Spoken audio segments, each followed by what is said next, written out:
Ace Kennedy. N- Not exactly planned here, but I had a feeling this would happen. Of course. I mean, what would you expect after being? I mean, I don't, even if they was losing, I don't know that I wouldn't be wearing Thunder stuff. Like I got stuff to wear like all week, bro.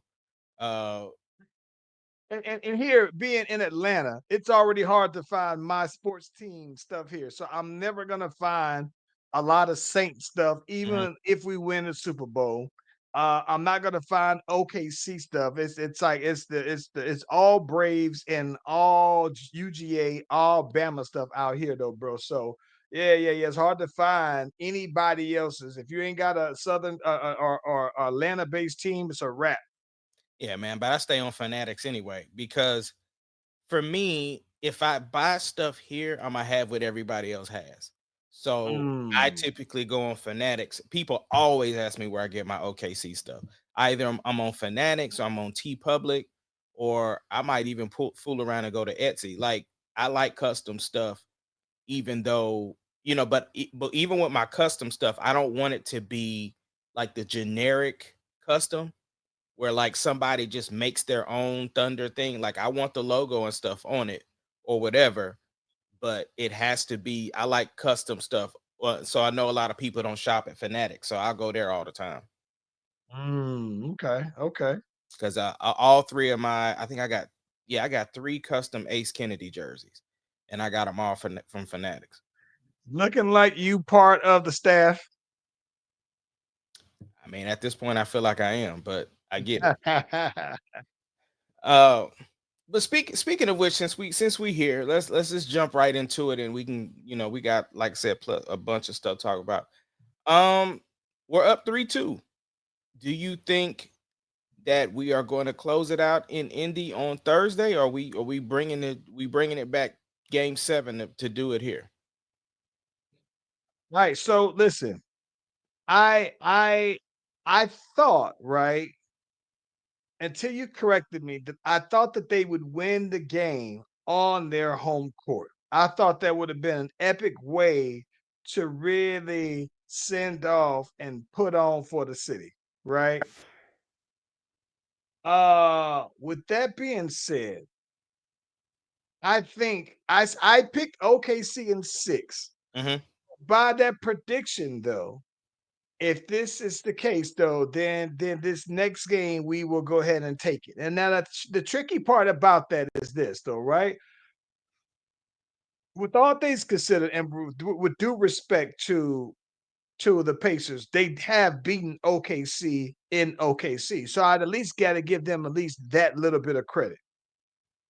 Let's come on, man. Let's But let's let's let's stop with. Okay, this is it what happened. it doesn't matter. Here's my thing. Are they capable of winning in Oklahoma, or did Okay. they win in Oklahoma? Yes, they did.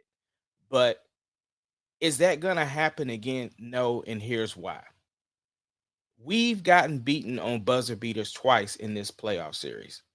We lost to Denver game 1 the same way, and that is not going to, like, here's the thing. I was at the game last night, no flex, but uh when I got to work today, a lot of people was like, "Oh man, we got super nervous. They got down to 2 points. Blah blah blah blah blah." I said, "Listen, I'm gonna tell you, in the arena, nobody was concerned about them ever taking over the game. They were more concerned about why we weren't scoring anymore. Right? It was never like oh, they about to, oh my God, they gonna come back and take over the game. Nobody was thinking that. Everybody was like, bro, Mm. Chet, why are you not making the basket right now? Like you can't make anything. And I will say I was proud of Chet for at least fighting through his struggles because he struggled mightily, but at least he was still fighting through stuff. And if he didn't, he wouldn't have got that timely dunk at the end of the game where J I Dub. love the timely dunk. Yes. And it was two-handed, it was with force, like, but if he wouldn't have fought, if he would have just been down on himself about not making baskets, because he was fighting with the refs. It wasn't like he wasn't giving the effort. He was just like, bro, come on now. Like one of these gotta be a foul, bro. Like, and that's what he was fighting through. But all that to say though, nobody in the arena was concerned that the Pacers was gonna win that game. It was more so like, why weren't we making shots? So, uh, go ahead. Well, I'm gonna tell you this though. I think that one of the things that is an interesting thing that I'll see if they'll go ahead and continue to do. I think that one of the things that was tough is that Chet was getting caught out there guarding guards and faster guards, and so I think a lot of times, right, it did put him on an island, and I think that what's crazy about that is that because he's so slim, Mhm. I don't mind him being out there on an island against a taller guard, but the faster guys were just getting it and going past him, though, man. And I think that he still was continuing, right? He never gave up on it, which I can certainly appreciate, though, bro. But I've told you the whole time, I've always thought that, like I know that J Dub is always gonna be like that guy, but if he plays the way that he is supposed to play at an all-star level, and then I would think that Chet would be the guy who I would absolutely say, yeah, this is the next guy up that has to really that make that big impact. I think one of the things that I listen, this is the thing I think.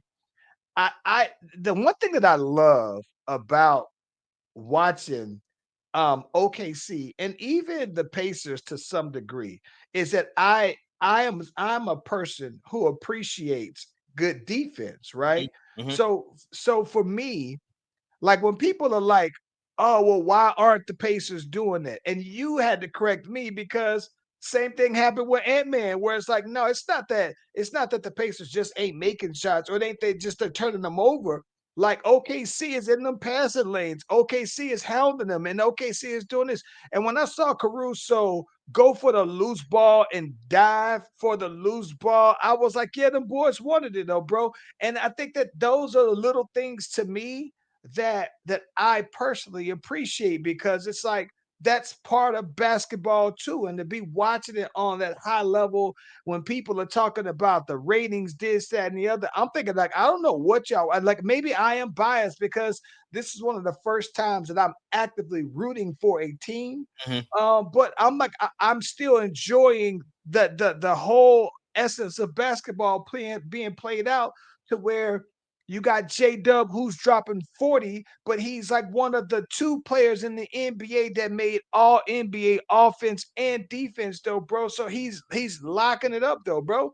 I think it's incredible high level basketball being played to me, and I just appreciate that.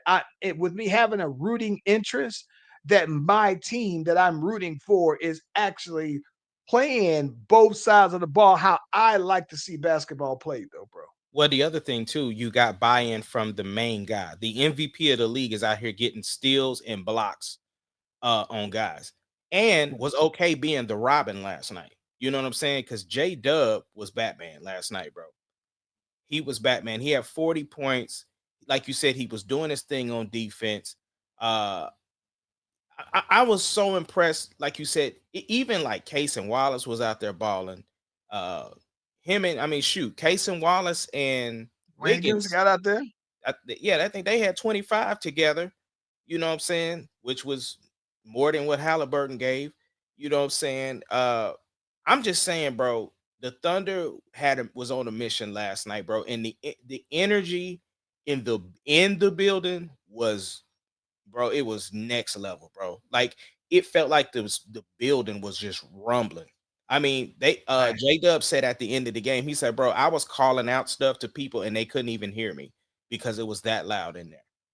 dang. Yeah, it electric, bro. Because we got these clappers, uh, that when you clap them joints. Matter of fact, I got one over in the corner. I have to get it to show you, but it's one of them is loud. But bro, when 18,000 people is hitting these clappers, it just reverberates. And I mean, I was laughing, I was dying laughing to myself. I said, bro, this got to be the most coordinated white people in the world, bro. Because whenever a song was playing, they was playing them clappers on beat, bro. It was like it was sounding like a snare up in there, bro. Lord. I gotta ask you something about this though, right? Two things I wanted to get with you on. What's up? So let me ask you this though, bro. With Shea being the MVP, Mhm, And J Dub turning it up these last couple games. He's entered the MVP, the finals MVP chat room, right? mhm. Does that you know me and I'm an all-time person. Does this does that would it diminish the achievement for the season that Shea has had if he didn't get finals MVP, even though he won regular season MVP? If obviously J Dub won. No, but J-Dub wouldn't win it. J-Dub has had phenomenal games. This game obviously being the breakout because even if you remove, let's just say Dub wasn't in the conversation. The next person up in the conversation is Alex Caruso. And then I like Caruso, bro. a lot of people do. In the city, he's like, I'm telling you, if he stays here, he's the next Mr. Thunder, bro, outside of Collison. But you you ain't gonna hear a bad word about Caruso in these Oklahoma streets. But let's not forget, even though Dub had a tremendous game yesterday, like people is like, yo, this is his breakout game. He's like, now people want to call him Scottie Pippen and everything. The thing is that Shea is still okay. For instance, game 4, we don't win that game if Shea doesn't score 15 points in the fourth quarter. You understand what I'm saying? Mhm. Like Right. he's done things, and let's not forget, he had 31 points, but it's Shea's quiet 31 points. Shea Right. always has them games where you look up and he's like, wait, hold up. He scored how many? Like he always has these quiet, like silent assassin type 31 points that you just didn't even know because it's not loud. And that's the thing I hear a lot of people talking about how we're like the San Antonio Spurs, where it's not really sexy, it's not fun to watch. But and similar to what you said earlier about even the NBA, as far as like it's not real flashy because we had 3 3 pointers in game 4 and we still won the game. I said, that's to me. This is my thing. I don't get me wrong. I totally appreciate exceptional 3-point shooting, right? I love to see Steph light it up. And I do love to see like when somebody is exceptional 3-point shooting. Like I was thoroughly impressed though, man, on the game where the Pacers won um, and Obi Toppin hit 5 threes in the game. I was like, bro, I didn't know that was in his bag. And the way that he shot it comfortably, right? It does show you the evolution of ball for somebody who's known as a dunker is out here now in year 5, 6, and he is lighting away threes and everything comfortably. But I think that the one thing that I appreciate is the fact that I don't think that the three ball as the primary focus is going anywhere anytime soon, but I certainly appreciate that mid-range shots now with Shake. Shake getting to his spot and feeling like anytime I get to this midi, it's good. Like I'm perfectly fine with watching it, and I don't feel that it's any less entertaining. Like I think that to me, like I said, I think that people over the last maybe 10 years have moved away from where it's tradition where you're thinking two-way playing and there's been such a rule change to reward offense and almost penalize defense. But like you said, when your best player, when your second best player, when your third best player, when your whole five, your total five lineup doubles down on playing defense. Anybody else that comes after them has to come with it. So then when you have Caruso as your sixth person coming off the bench, and he's a former all defensive player, when you got Casey Wallace, who it looks like he's going to be a future defensive player, all defensive player. I mean, everybody on there knows that you can't step on that court without sitting in that seat though, bro. And I appreciate that though, man. Like to me, it's like I don't want to watch just one aspect of basketball. Basketball is a two-sided thing. And so to just say people are only entertained by half of basketball is crazy to me, though, bro.